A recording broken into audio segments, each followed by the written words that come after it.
Aside from Maynila, it would be Ora Pro Nobis. Oo. Bakit? Bakit Ora? Ora kasi very strong ang character ni Commander Contra doon eh. And it really showed. And meron nga mga comments sa akin na galit na galit ako sa'yo, pero ang galing-galing mo. Ginaganyan ka. Oo. Di ba yung so it was really very effective na nakakagalit yung character. So. Pero boy, yung sinasabi mo kanina, if we hate our character, You're right.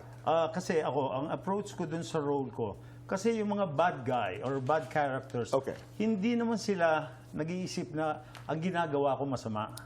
So I do it. You are the person, in other When I words. portray, para bang as if yun ang tama eh. Yun ang ano, ang tao ang nagja-judge. Ang sama naman ng character na yun.